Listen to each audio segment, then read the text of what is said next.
Unspoiled Network podcast. This is Spoil Me, covering the Afterparty, Season 1, Episode 3, Yasper. In this episode, I thought maybe seeing Yasper's POV would make me feel like it was less likely that he had committed the murder. I was wrong. I am more certain now than ever that Yasper is the murderer. Welcome to Spoil Me.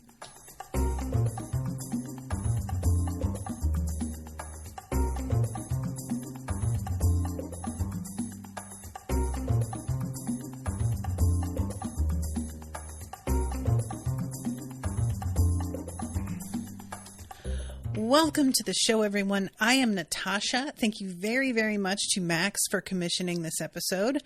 I'm hoping Max is here in the chat, but if you're not, Max, I'm thinking of you, bruh. So this episode, I was really, really excited about it because, you guys, I've been so suspicious of him, and then I'm doubting myself because it feels like it's a little too obvious. And then I'm doubting myself because I'm like, well, what if it's not meant to be obvious and it just feels obvious because I'm reading into a bunch of stuff that's not really there? And at this point, I am just going to fucking put all my eggs in the Yasper is the murderer basket. I'm just going to do it. I'm just going to fucking take a stand here. And I'm going to just kind of talk about this episode, like the vibe of it overall, in terms of why it has made me think this, and then I'm going to go through the scenes themselves.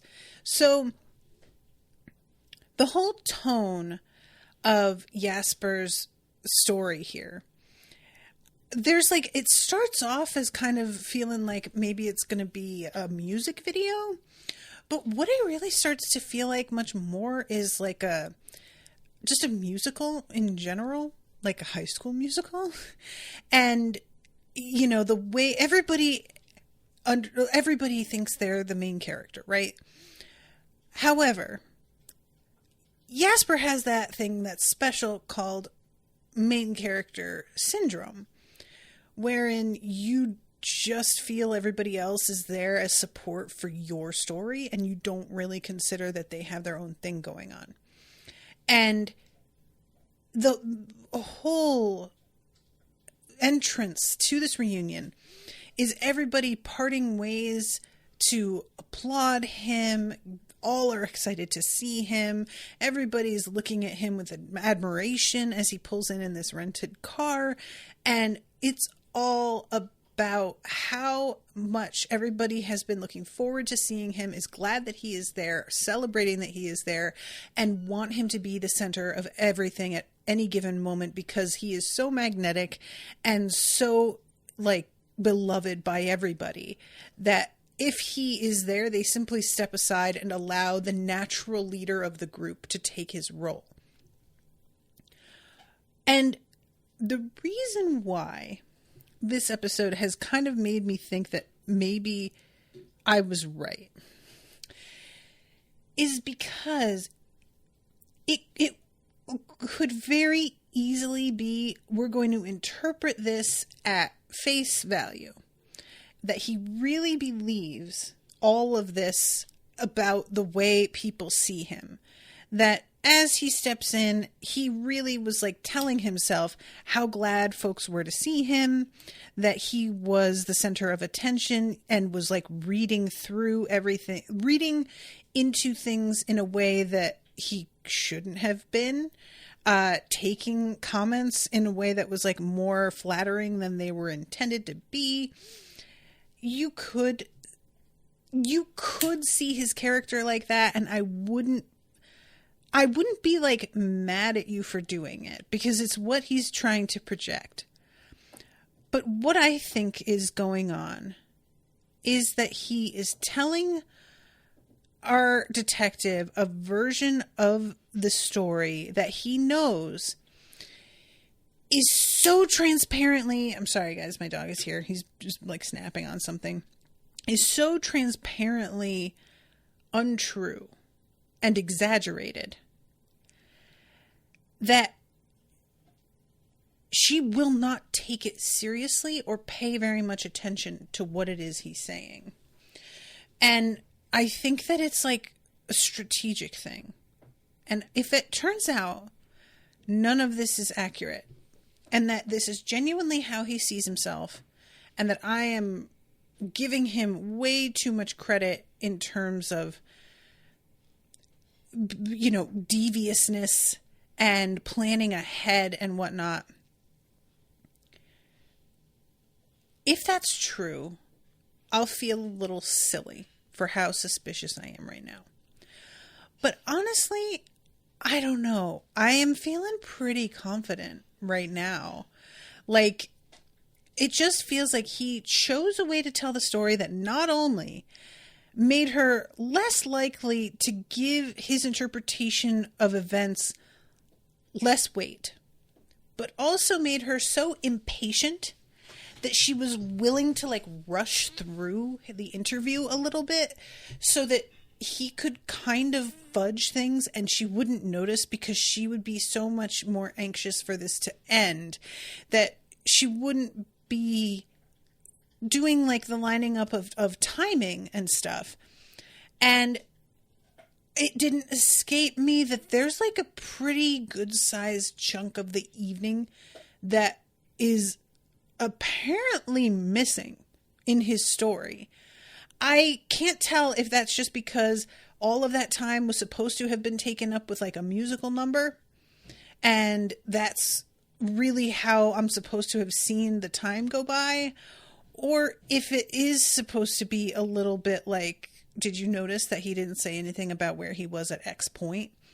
But at the moment, it feels like he's being obnoxious on purpose to get people off their guard. And I firmly believe he wrote diarrhea on Anik's head, on his face.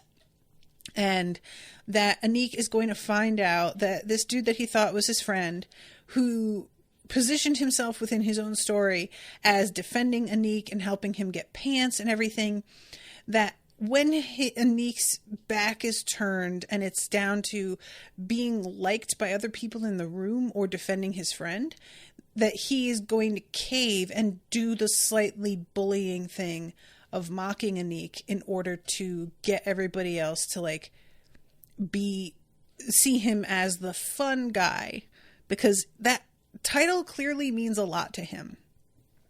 So there's so much about this that, because it's fun and over the top and silly, you just want to write him off as a harmless goof. But it is so, there is a real vibe to me of,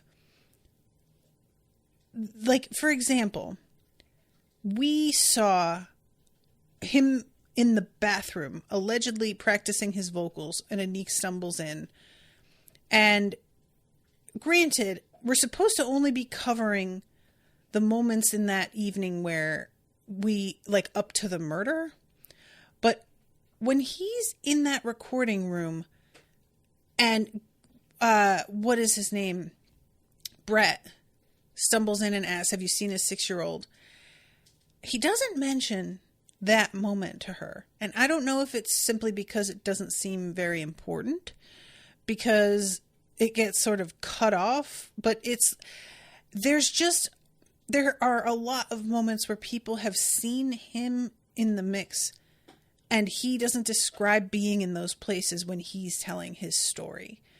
And it doesn't line up as neatly as everybody else's versions have.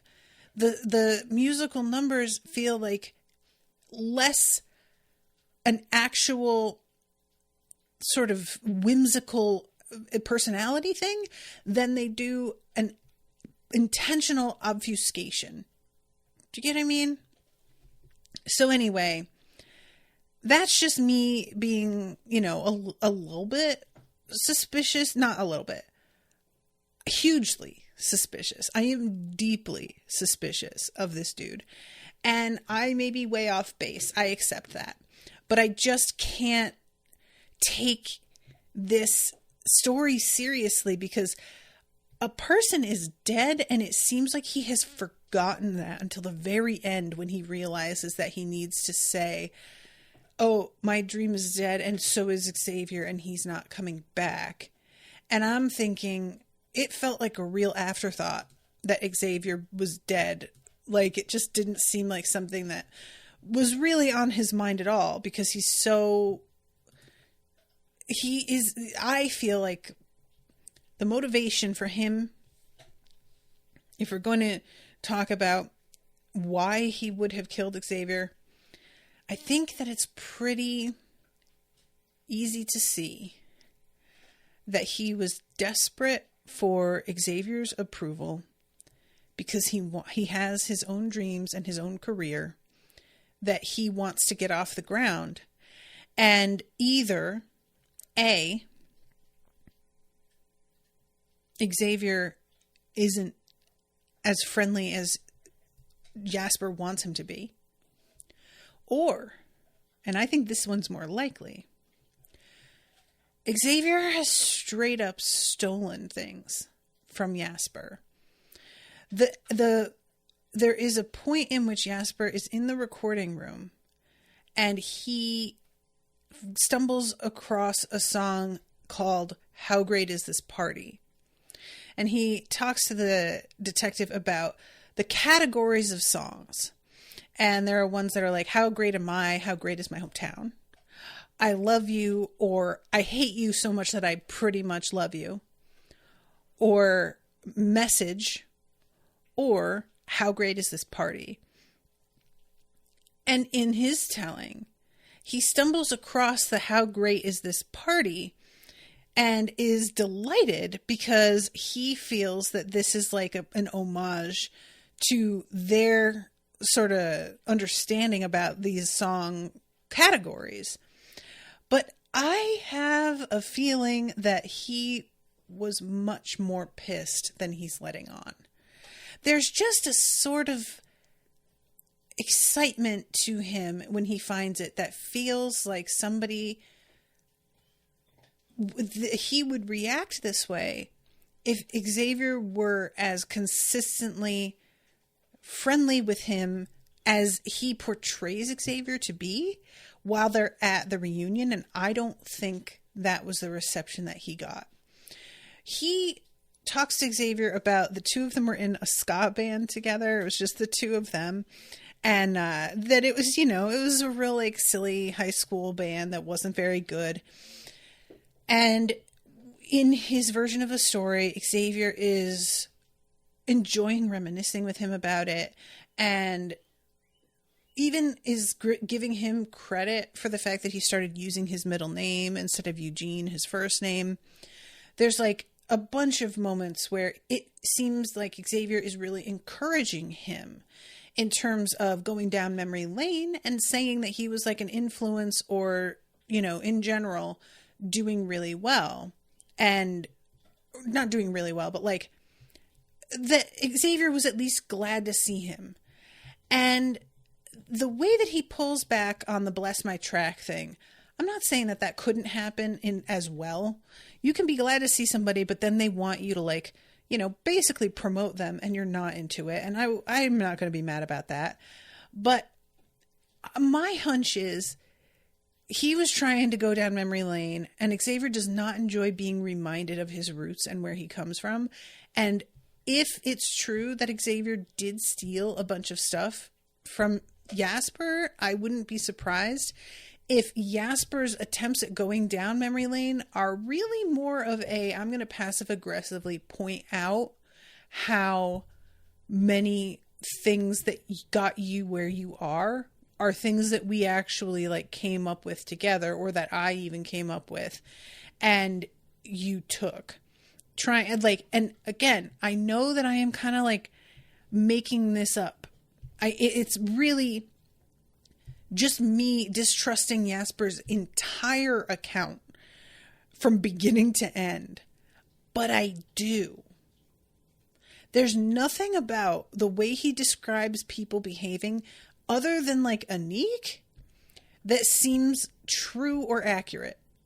the person that we see him interact with other than Anik all night, he only speaks to Xavier and Chelsea, I think. And I don't think we actually, in his POV, see him really actually talk to anybody else.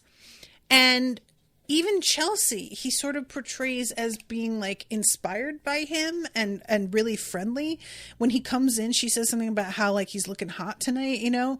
And I really feel like it's interesting that nobody else is really involved in his night. And that combined with the fact that he has all these big splashy musical numbers that are sort of time sucks that get our detective frustrated. This is all designed to distract from how the timelines don't match up, and he may be like ducked out of the party entirely for a minute and went to Xavier's to do something and come back. Who knows? Like, I genuinely don't even have a theory on that. But it just seems to me the timelines are not timelining. And the fact that Xavier seemed so friendly with him at the reunion, but then was like extremely ghosting him at the party, and he plays it like he believed that Xavier was really going to meet up with him, but that it was clear Xavier was blowing him off, and Yasper was just sort of like clinging to this all night and waiting for it. He's painting himself as this sort of like, as the detective says, a hustler who is deluding himself, but is still lovable and is still just trying to get out there. And it's not like he's, you know, he's not, he is making sure to frame everything about the relationship between him and Xavier as still positive and friendly. And I am feeling more like he's going to help me because of our history together, to hide that maybe there is some bad blood and a grudge and maybe some resentments there. So this is one of those episodes that, like, so much of it is, I think, invented bullshit by him, that part of me doesn't even really want to go beat by beat because I don't trust it at all. But I'm going to do it. So we start off with him and Anik in the bathroom, and they are talking about the handwriting sample thing.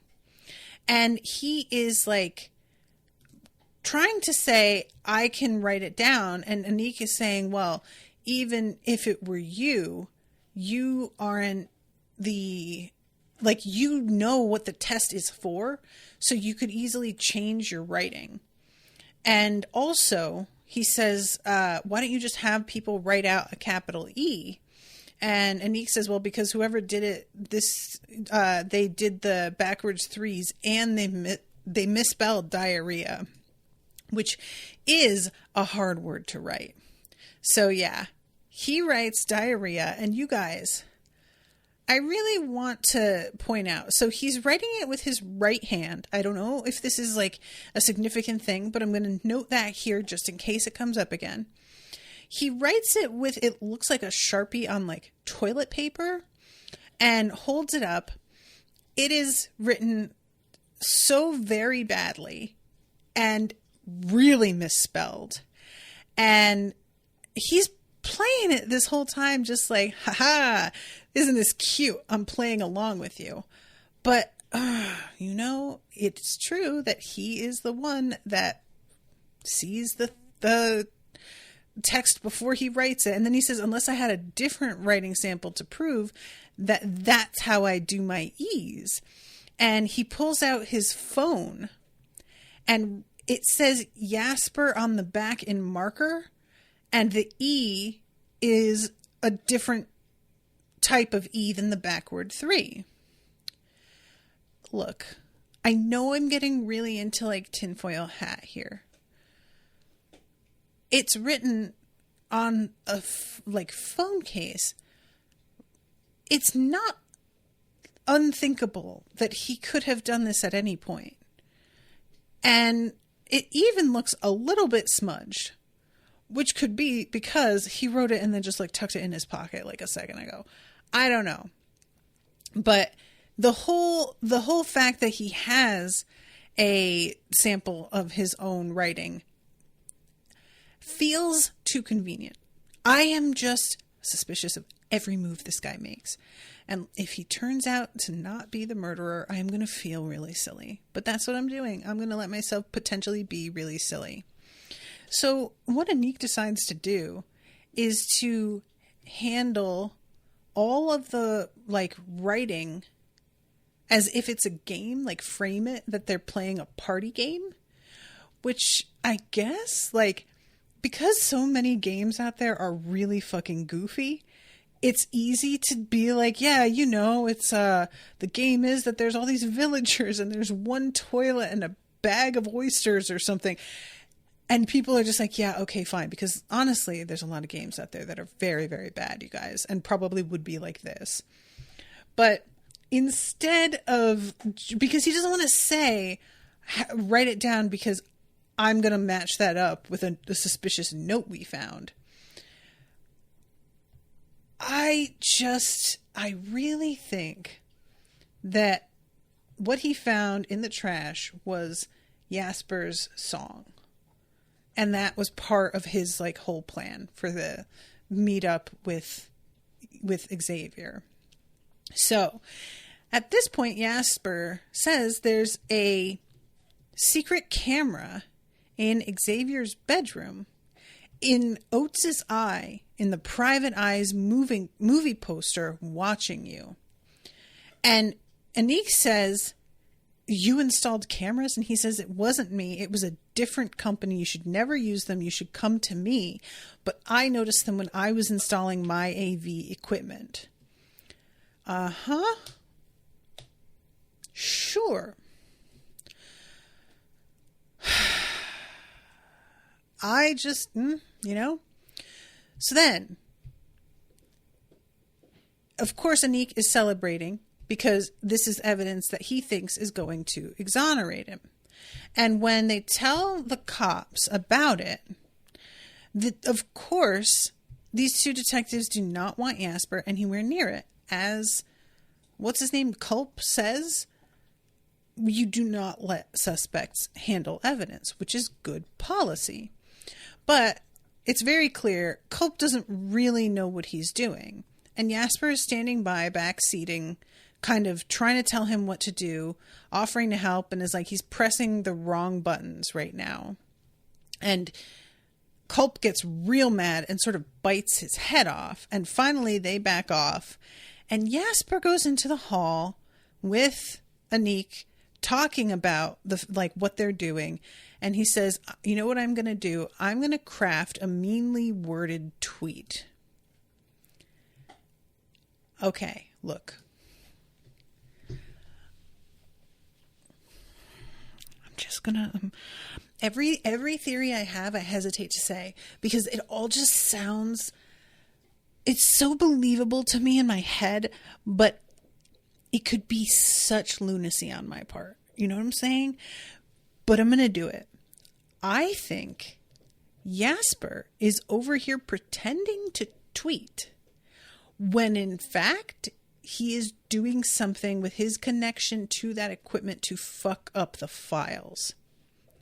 I don't think they fucked it up. I think he did it and made it look like their incompetence. And he was trying to pretend to be helpful to the cops by saying that the camera existed. And then when the files are gone, it doesn't look like anything for him because he was the, bright eyes who brought it to their attention that this camera existed at all. And if they weren't such incompetent goons, they could have probably had film of the killer committing the murder. So it is a simultaneous cover for him, and also raises the appearance of cooperation. Yeah, I love when he's typing this and he says, add me to the long list of people who have been oppressed by police. And Anik says, don't write that too much. I should think before I type, he says. But yeah, as he's typing that, you know, we see all of these files begin to vanish. And he looks up from his phone, footage deleted. That's not going to happen. Footage isn't going to delete itself because you press one wrong button. Every single one of those like recordings, it's not going to happen. He did something. 100%. It's just too, he is so tied in with the tech of this house. There is no way that he hasn't figured out how to connect himself in with everything. If he can. He is exactly the type of person that would do that. So yeah, he does the whole like, see, you should have let me help you out. And she says, call the security company. And he says it's closed circuit system. So everything is saved to exactly that. And of course, Anik is freaking out because that was what was going to exonerate him. And as far as he can see, that's just like his freedom going right out the window. So he starts to get upset, and Yasper stops him and says, all right, you work on the handwriting thing, but I'm going to go ahead with the detective and I will have her interview me. And he said, he frames it so that I was with Anik almost the entire night, so I can tell you the details of his whereabouts at almost every single point. So why don't you interview me next? So he goes in. And this, the start off of his story, it's great because she sits down and says, all right, this one's going to break me. From the beginning. And he says, from the top. And she says, yeah, from the top. And he starts like beatboxing and bouncing his head. And she's like, what are you doing? And he says, I'm feeling the beat. Give me a second. So we have him just nodding to himself. And then we go into his car where he's listening to the music that he's like still beat-bopping to right here. Pulling in, everybody turning and looking. And he gets out of his car and he's got the type of font for his name is Yasper with like all of the lights inside, which makes me think of the TV show Empire. And maybe that's sort of what he was going for more than I said High School Musical because of a high school reunion, and maybe I'm being unkind, but it's possible that what he was doing here is a kind of more of an Empire feel. But yeah, he gets out of the car. It's all slow motion. He walks up and says, Yasper in the house, let's go. And everybody is parted to the side, high-fiving him and like cheering him on as he comes inside. I really enjoy how he has a special handshake with everybody that he like is friends with, except for Walt, who is just standing there and just says, Yasper, it's me. And he just says, okay, and continues walking past him and there's no chance for Walt to say, what's my name? And like get real confrontational with him about it. So we have Anik being a little bit more whiny in Yasper's POV. He's just, there's more of a sense of pathos with him. And then of course we have Yasper himself doing like a round off cartwheel thing. So this is when the detective interrupts and is like, really, wait, are you saying that this is what happened? Are you sure? And he's like, yeah. It's all because I want him to bless my track. And she says, why would Xavier want to help you? And this is when he says, we were in a ska band back in high school. Do you have a helmet?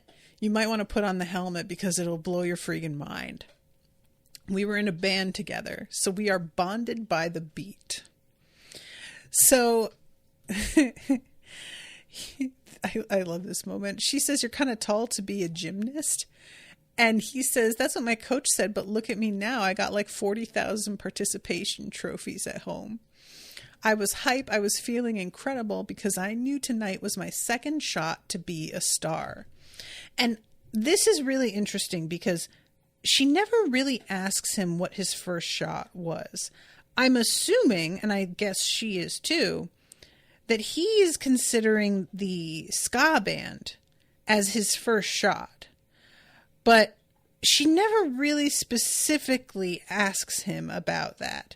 So I don't know, it feels like maybe there's something else there, but I don't know. So they walk into the main party.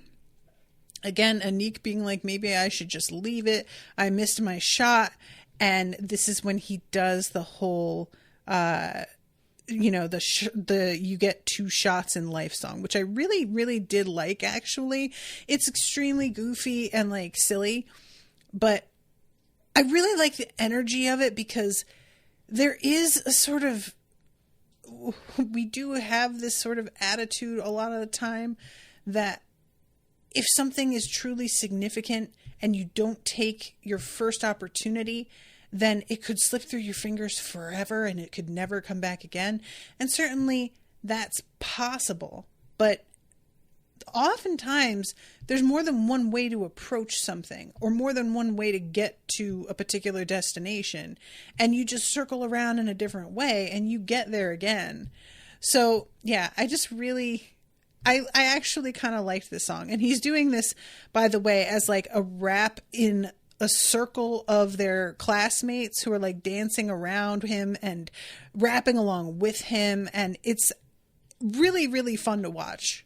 I actually thought this was like truly an enjoyable number, and it was staged in such a way that Yasper framing himself as the center of it feels fun instead of incredibly cringy, which it could easily have been.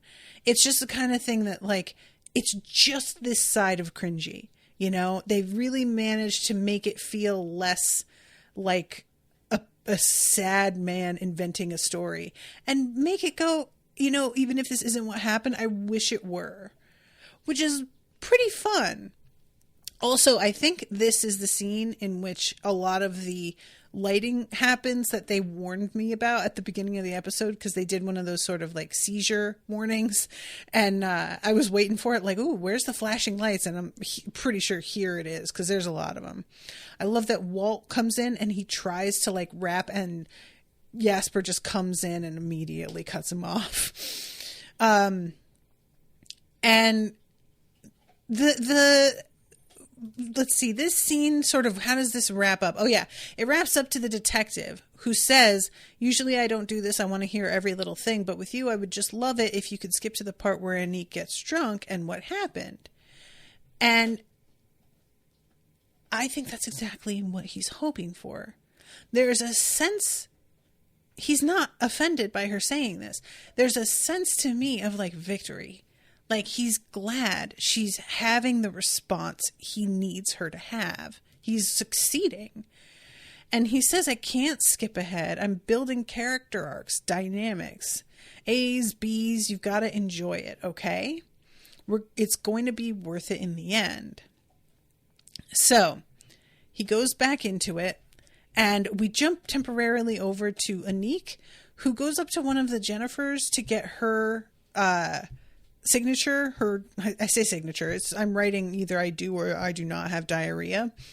And she is meditating with her legs in the air because she's pregnant. So she's trying to like keep herself calm in the stress of this, which makes sense. It's a very stressful situation.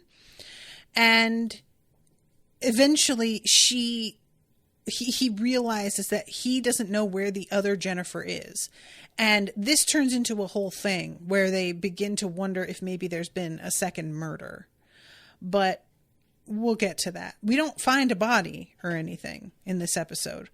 But I do wonder, I don't know if this is the kind of thing where we're going to have more than one murder. I would kind of think it would be fun, but it's not necessary. The story is quite interesting as is. So this is when Anik is trying to do the game thing, and Zoe gets very irritated by the fact that he is, she thinks, trying to do a game in a very inappropriate moment when somebody is dead and they think he murdered them. So she's not playing along, but what's her name? Jennifer's husband, the Asian guy, swoops right in and is super excited to do the diarrhea game. And I really enjoy how much of a himbo his character is turning out to be. He's a real Ken. And honestly, I'm super here for it, especially because it just is so rare for a non-white guy to get to be the himbo character in like an ensemble. And you're seeing it more and more nowadays, you know, but I really, really like it because every time that you cast somebody that I'm not used to seeing in a particular role, it really highlights to me how much the tropes, like how deep they run. So him getting to be the fucking dork who's like playing the beer trick on Anik and everything, I really enjoy it. I also like how badly he misspells it. It's a hard word to spell. My puppies have both had kennel cough this week, and there has been a lot of diarrhea that I've been needing to deal with. And I will tell you what, kids, I haven't spelled it right on the first try once with my texting it. It's just not happening. I never get it right. So, okay. This is when we go back to Yasper, who goes up to Xavier, who is at the dinner table with Zoe, and he pulls him away to get a drink. Yasper agrees to go with him. And this is the scene that I was talking about, where Xavier is actually pretty receptive to chatting with him and reminiscing about the band they had together. The whole vibe is super friendly, and they go and get shots, and he like does a toast to moments. In the meantime, in the background, we see Anik sneaking up to Zoe and like sitting down and very literally taking Xavier's place at the table. And I love when Yasper is talking about the ska band. Xavier says super dumb, and he says, but also I guess like super important and dedicated to ending racism, right? And I was like, what now? I really want to know more about that, please. But yeah, this is when Xavier says to moment, or we had our moments, and Yasper says 2 moments. So look, guys, I'm gonna watch this scene a little bit closely here. And I don't know if this is anything, because again, paranoia will destroy you. But I'm watching this bartender. She's poured the shots. They're chilling on the bar there. And he's talking about like ending racism. Camera zooms in a little bit. I'm trying to see if he does anything to the shots. And we don't see it. We just see the 2 of them reach out. The reason I ask is because of the way he's watching Xavier take the shot. And it feels like he's really intent. And this is when he says, you used to go by Eugene, but I was the one who told you that you should go by Xavier.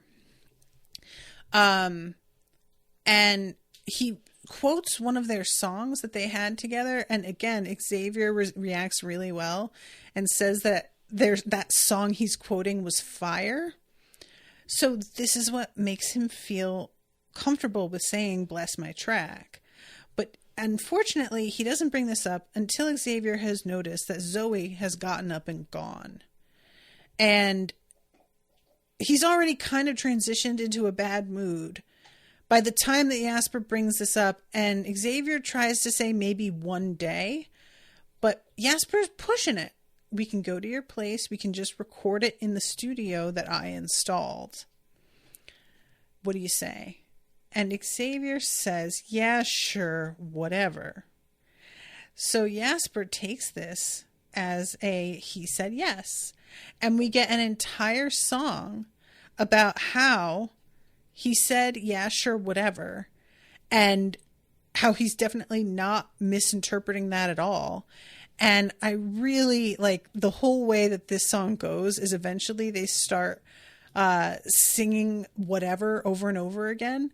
And he's like, no. Well, guys, you don't just sing whatever. It sounds much worse when you leave out yeah and sure. And they continue singing it that way. And he's like, oh, okay, fine. That's really mature. And it's interesting to me that even in his own version of this song, there's a part of him that sort of knows that probably this isn't going to happen. He's like addressing it, you know? So at this point, he walks out of the party. So Zoe has left. She has gone with Anik. And the two of them, we know, are going to wind up on the bleachers, having a drink, and almost kissing before the rain starts. Doesn't rain start? I can't remember if it does. But I feel like... No, that's right. He said it was raining at one point, Anik did. But then he admits he just added that for dramatic effect and there was no rain. Okay. But then her daughter interrupts them, and that's what keeps them from getting a kiss. So that's what's happening as he runs out here. And he comes up to Chelsea, who he thinks is keying his car. But she's not. She's got her lipstick out. And she's writing something on the window of his car. We don't get to see what it is. I'm trying to read it, and it's really difficult to see. I cannot tell at all. So she says, I'm not, you should, it's not, it's, you know, it's anger, you know, and St. Patrick's Day party, and he's going to be sorry. So we know what this is. But as soon as he says, who's going to be sorry? She almost collapses. And then she says, I need to get to the after party. And he offers to give her a ride. So she gets in the car. We go back to Anik for a second. And Walt is thanking Anik for including him in the game. It means a lot.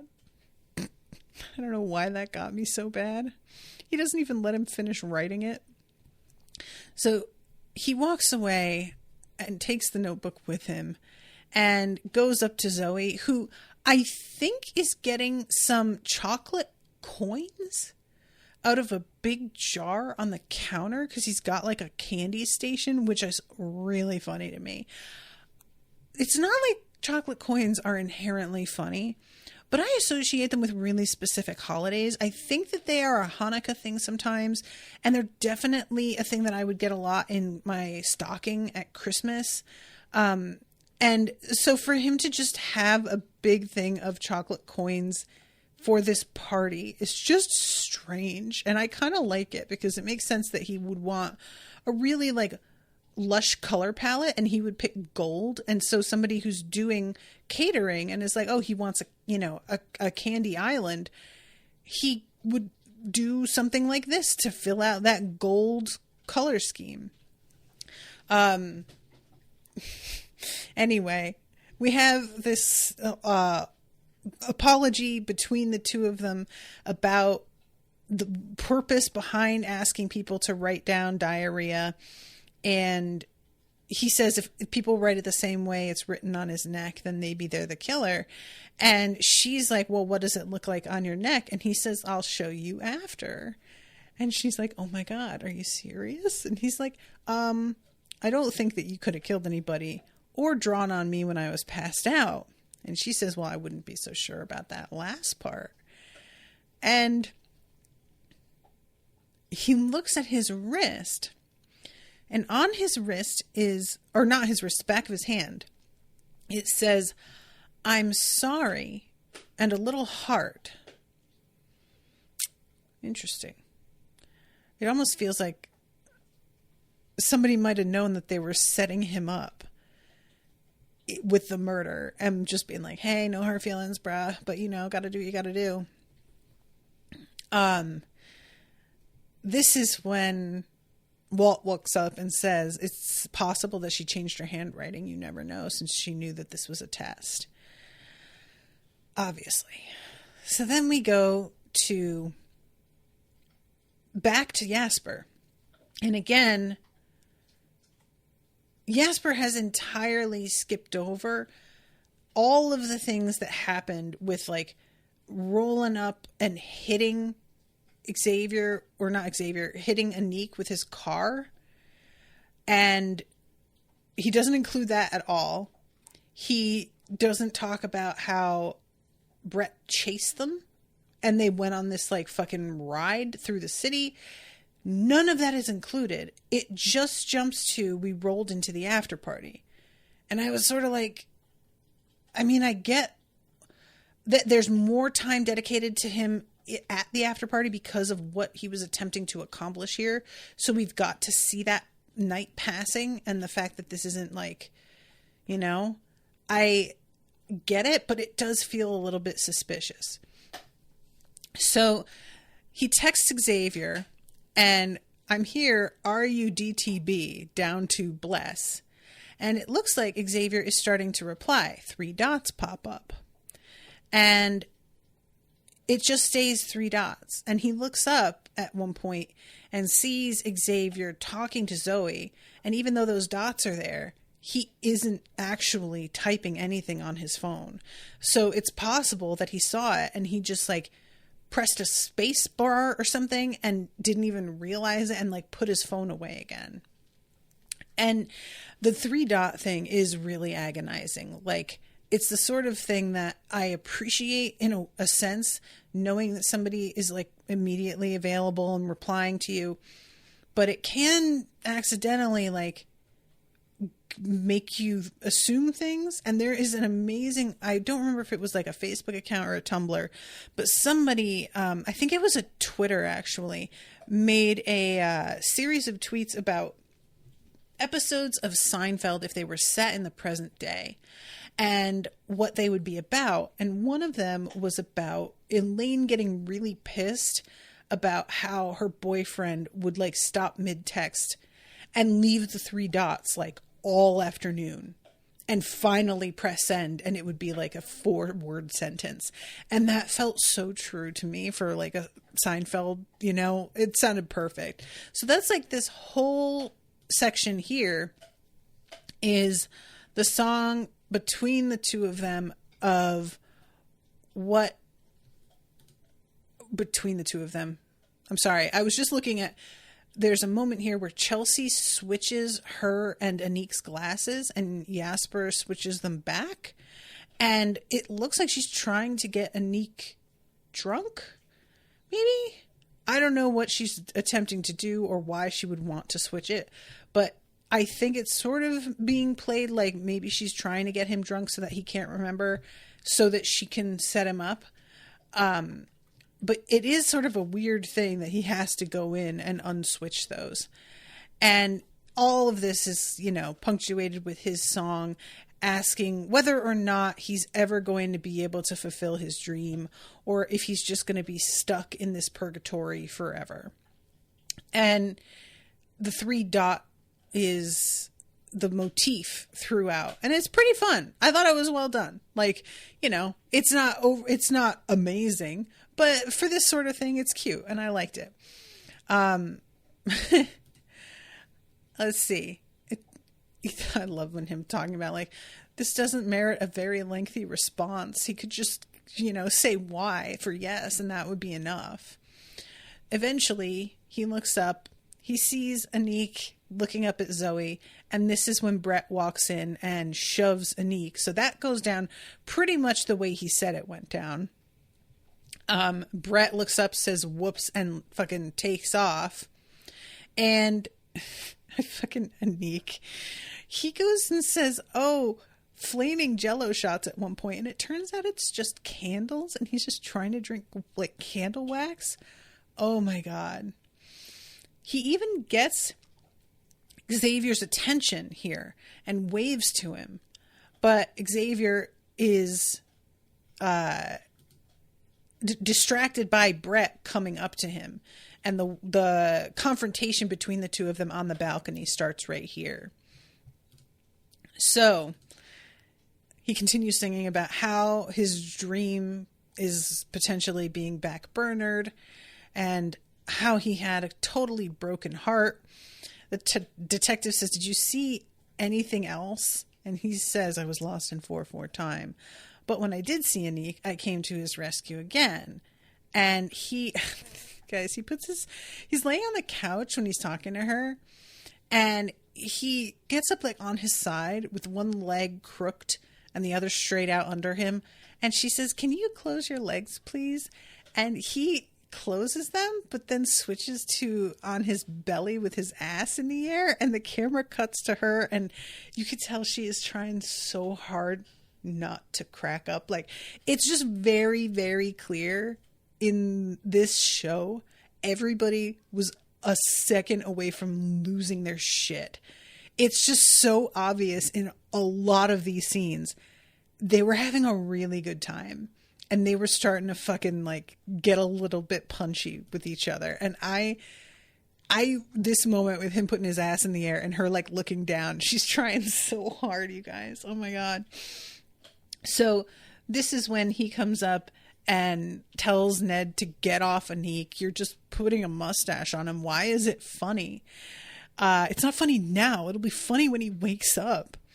So he notices that Anik's pants are down, but I don't know why he thinks that he can't pull them back up. He says, I'm going to get you some pants, which is weird because his pants, it seems to me, are still there. I don't know.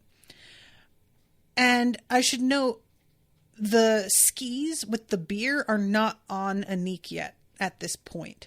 So he says, like, I came to his rescue, but this shit continues after. And I don't know how, like, he just doesn't mention that part at all. So let's see. He goes into one of Xavier's bedrooms and is looking through his clothes. This is when he stumbles across Mr. Shapiro, who's having sex with Heather, and ducks right out again. But he's got that pair of pants with him. And he just drapes them over him and says, I'll always be by your side. No matter what happens, I'm here for you. We've been through so much. And then he sees a text from Xavier. Track 12 in WIP folder should work for our collab. You inspired it. Be there in 10 minutes. And he's psyched and says, it's on, baby. Let's go. He walks past Zoe, who says all for one and fuck 'em all. And he's like, what? What just happened? And then this is when there's the inspiring moment with Chelsea and that he's about to record this amazing track. You are the most inspiring individual I have ever met. Thank you, Yasper. And she walks away. At this point, Xavier's in the room telling everybody it's time to party, which is sort of an odd thing for him to be in the midst of doing if he is going to be meeting him to collaborate in 10 minutes. So don't know what that's about here, but he goes off with Chelsea up to his room and isn't really paying any attention to Yasper here. And at this point, I'm going to say Yasper texted himself, and the reason that he doesn't include a lot about Anik and the skis and the beer is because he was off finding Xavier's phone, texting himself this to make it look like Xavier responded to him so that it seems like Xavier was alive for longer than he maybe was. I think he's doing this to obfuscate time of death. Again, theorizing. So he says, I can wait it out, no problem, as he watches him go upstairs with Chelsea. And I'm in the studio taking a bunch of selfies and stuff, and he posts on Instagram that he's in there even. And throughout this, again, I don't think we ever see Brett bust in. He does not mention Brett. I don't know if he's not including this stuff because it's simply not memorable to him because he is so focused on his own story that what's going on around him doesn't register or anything. But it just feels like how much what he's saying doesn't match with other things. is like a clue, you know? So this is when he starts talking about how they had this musical philosophy.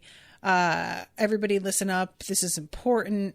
And then, you know, the how great is this party?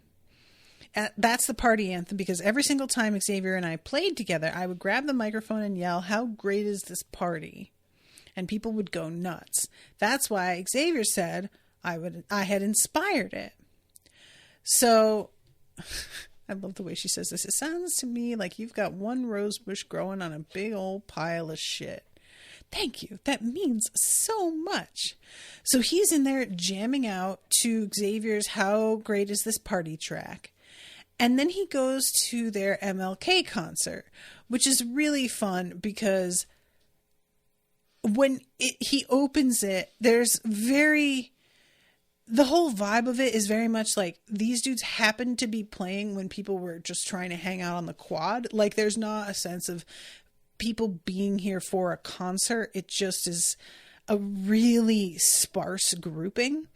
And when he shouts, how great is this party? There's not a huge response, but he samples himself saying that and puts it into the track and then has himself repeating in the track.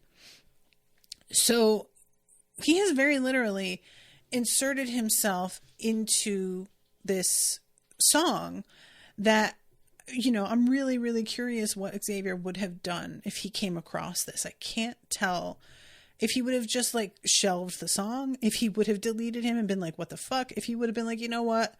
Why not? Sure. Leave it in there, because it doesn't sound terrible. It's just very presumptuous. And it doesn't exactly feel like the energy that Xavier was trying to go with, but I don't know. So anyway, he's playing this and he winds up like keying in the code to get this video of the two of them in their band playing all over the house. And he is apparently wanting everybody else to see this, which I could definitely see if he is feeling sort of enraged at Xavier, that he might want to put the guy on blast and remind everybody what he was like and where he came from, like this being a little bit of a revenge, you know? This is when he comes out and he finds Anik, and Anik is covered in beer here, but we didn't see that happen. So, like that being set up, but he is wet. So this is when Anik, again, I'm not going to hurt him. Can you imagine?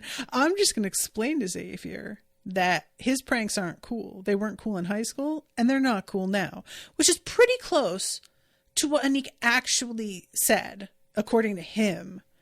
So, you know, it's pretty close. This bit with them playing, he finally turns it off and he hears the scream. And this is when the detective says, can I see the text message you were talking about? And he hands over the phone. And again, it's very easy to fake a text. So that feels like nothing. It just doesn't feel significant to me. But this is the part that I was noting. I was so close to my dreams and now they're gone. And so is Xavier. And I felt like this was the only point where I believed him. And I think that's because his dreams were dashed by Xavier. And this is him like really mourning something else, but making it seem like it was what just happened tonight. And it's not about tonight. It went back further than that, you know? I don't know. I do enjoy the continued experience of Anik going from person to person and asking them to like write the sentence down, and the different reactions everybody has. I think, what is her name? Juniper? No, Indigo. Indigo's like, I have it frequently because of stress. And Brett says that his turds are always rock hard. And he doesn't even want to like approach Chelsea. But finally, like, he is talking to her about how everybody's doing it and is counting down the list. And that's when he realizes that the other Jennifer is nowhere to be found. And Yasper is still talking to the detective saying Anik is a really sweet guy made of cotton candy and gummy bears that you just want to pop in your mouth. He is a total sweetheart. He would not hurt anybody. And at this point, the detective just says, okay, I'm really glad to say that we're done here. So Anik goes into Jennifer, shares with her that her BFF is missing, and she's nowhere in the house. I keep calling and calling, and if she's outside, she is not made to survive in the wild. I love that so much. We found something wedged between the rocks near Xavier's body, and it is a flask with an X on it, which was Chelsea's.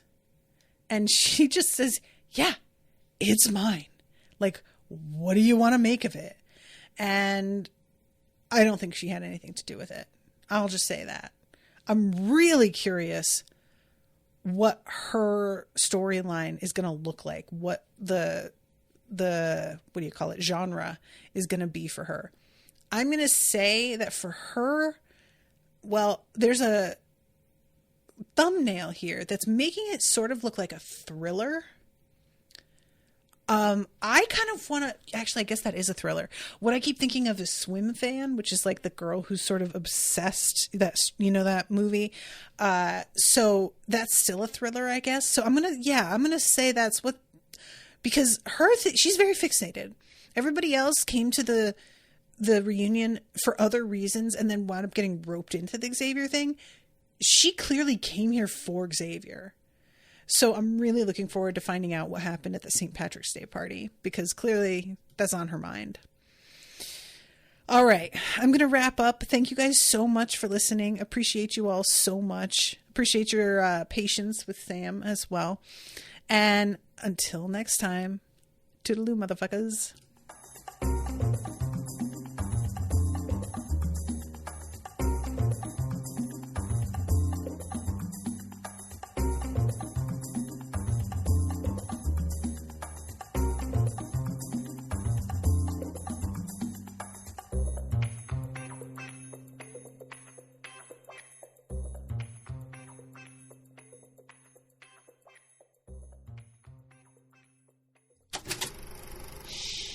That was an Unspoiled Network podcast.